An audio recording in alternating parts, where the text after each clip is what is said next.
Here's why you should be playing Star Citizen. Hey Internet, Gordon Ung with PC World here from Computex 2023. I am talking to one of my favorite tech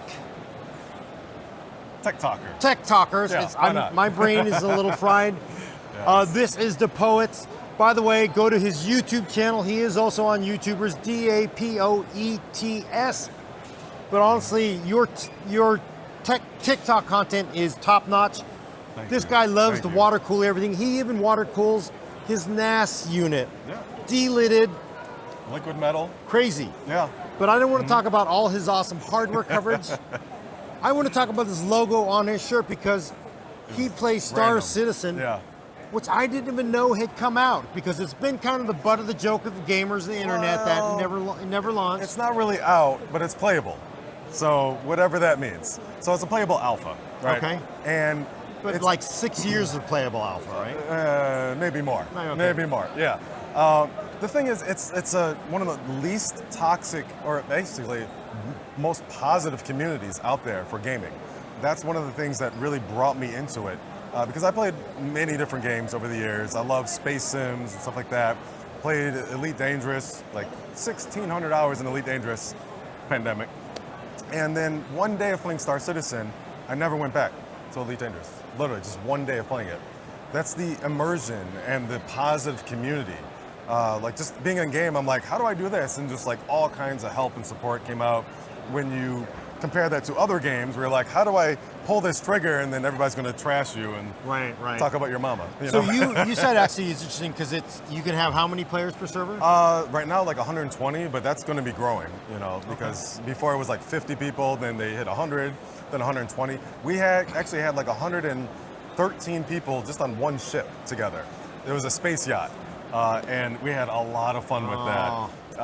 In fact, there's such a positive community that when people knew I was flying to Taipei for a Computex, some of the Star Citizen people started reaching out to me that live here in Taipei. They're like, hey, can we get together and stuff? And even in Los Angeles, there's the big Star Citizen Hoopla. It's like an annual thing that they do, and that's actually being held in LA, which is kind of nice, called CitizenCon. So like the CIG, the big company, they just do a whole big event for people just to come and enjoy, because that's how positive the community is together. And I will tell you, my gaming community currently is a little toxic. I'm one of the toxic people. In fact, that's why I'm so excited to look for a game that's more positive. Yeah. But you also mentioned something that's really cool.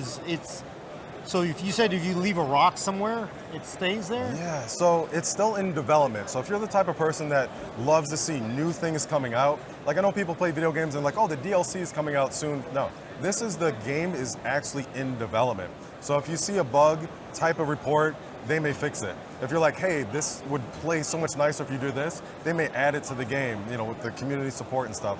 And so now one of the newest things is called Persistent Universe, where if you're like in your ship and you put a fuzzy doll on your desk in the ship, it's going to be there until you just take it away months later, 6 months later.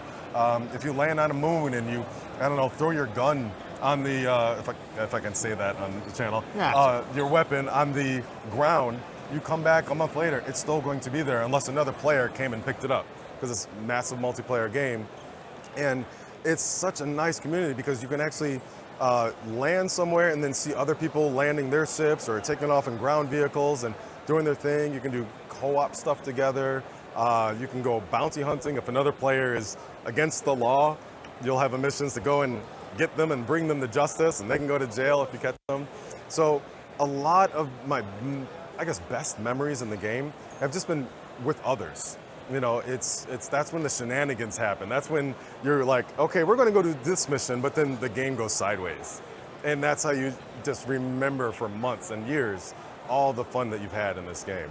So it's new technology. The company that's putting it together is called CIG. Robert Space Industries is kind of the whole term. But they actually are literally developing new tech in order to develop the game. So it's stuff that's just never been created before, and that's what's mind-blowing about it for me, being a tech enthusiast. So if you have the highest end hardware, it's still going to kind of struggle because I push the limits. I play in 4K, ultra settings, so I'm going to know how this 13900 KS processor is going to perform with thermoelectric cooling, sub-ambient, or the 4090, or a 7950X, or the X3D chip. So that's one thing about PC hardware testing that I really enjoy is what's the real world testing? Anybody can run a benchmark. You know, what is Cinebench R23 saying? But how does it perform on patch 3.18 in Star Citizen, and then the next week it's patch 3.19? Does it perform worse, better? And there's a whole community that wants to know because they're going to go to Micro Centers or Best Buy or wherever to buy the hardware specific for the game that they love. Right. And so when I produce content, I'm like, hey, this is excellent for Star Citizen. People actually go out and purchase that hardware, which is mind-blowing to me, but yeah, I'm happy to help with that. I mean, your system's pretty high-end, Yeah. 4090, 13900K, X3D parts. Yeah. Do I need that to play this game? Because I got a way more broken down system than yours. So. Well, if you have multiple 4090s, that may help. Yeah, but no. I was thinking so- down.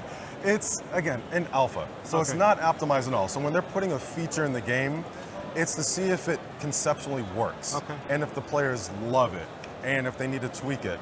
And then down the road, then they'll optimize it so it'll run on bare bones systems, right?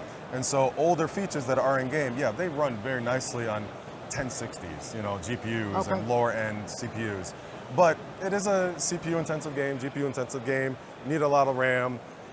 That all helps out. Okay. So it's something that you don't need to spend too much money on, but you know, you want to make sure you have a good experience as well. That is actually the most important question because I saw like Star Citizen.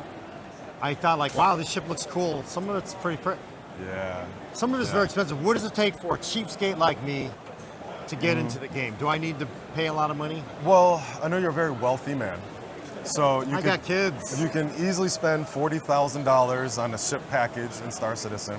You could easily spend $45, and then that's it. No subscription, nothing like that. So it's really dependent on how you want to support the game. 45 bucks, get a basic ship, game package, go off and running, and you can buy all the ships in game just from playing the game. If you really become enthused about it, or if you're a busy person like me, I mean, you're busy too, but like if there's a wipe, like everything starts from zero, I just want to log into the game and, hey, my ships are there because I purchased them. And it's a good feeling because I'm supporting a game that I know and love, and I love the community. So it's kind of a nice benefit. You know, my money's helping the project, Right. but I don't have time to spend a week to get the ship that I want and love. I can just log in and it's there.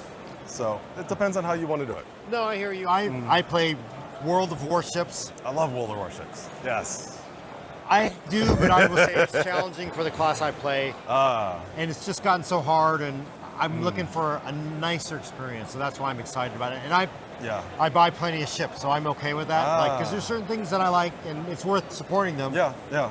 But I'm looking for something new. So It's a good balance, you know, Yeah. because World of Warships is honestly the only other game I actively play besides Star Citizen. Okay. Because Star Citizen's, you know, vast universe that you can enjoy, massive multiplayer, but then sometimes you just want to play something for 20 minutes. Right. World of Warships is just that, you know, I love it. Final question for me: Do Yeah. I need joystick, controller, or keyboard mouse for it? So a lot of the best like PvPers and stuff, they just use keyboard and mouse. Everybody can just use keyboard and mouse perfectly fine. The immersion is something that Star Citizen really got me, right? So it's like when you're walking around, whatever, flying around, I just wanted to take it to the next level. So I did get a HOTAS, hands-on throttle and stick. So it's like I'm pushing forward on my throttle, got my joystick type of thing. Some people like dual sticks if they're like in like smaller ships, they like to be more maneuverable. So they're kind of like this and like Mandalorian. It's taste and preferences. There's really no best way. It's really just what you personally enjoy. Okay. yeah. Okay. You know, I'm gonna say you've convinced me. It was $45 to buy in. I'm gonna. There do we it. go. I Yeah. want to land on a planet. I'm sure I'm gonna get the Volkswagen bug of ships when I start, Yeah. but I'm looking So forward to it. remember, it's an alpha. So alpha is not for everybody. If you're fine with when you load the game, you wake up out of your bed, you stand up, and then you fall through the planet, you laugh at it. Start over, you know? Things happen. If you land your ship, you're like, perfect landing. Ship blows up, just laugh, all right? And sometimes the servers will be perfect, where you have no bugs for maybe a month, right? Just perfect gameplay. So it all depends on what's going on in the back end, how they're developing the game. And I've never known a game to be developed in a way where the creators of the game are so in tune with the community, actively telling the community what's going on. They do live shows every week and all kinds of forums saying this is the new patch notes. This patch is going live in the back end. You won't see anything, but this is what's happening. Just so informative. And that makes it more comfortable for me to spend my time playing a game like this and buying a ship or two every now and then. Cool. Yeah. All right, well, thanks. By the way, I'm going to mention it again. DePoets, find his content on YouTube. Go over there, like and subscribe, click that bell button. And, of course, on TikTok, search for DePoets, DaPoets. There we go. If you want to hear more awesome coverage from Computex 2023, please come back to our channel. Look at the videos. Go to PCWorld.com. We'll see you soon.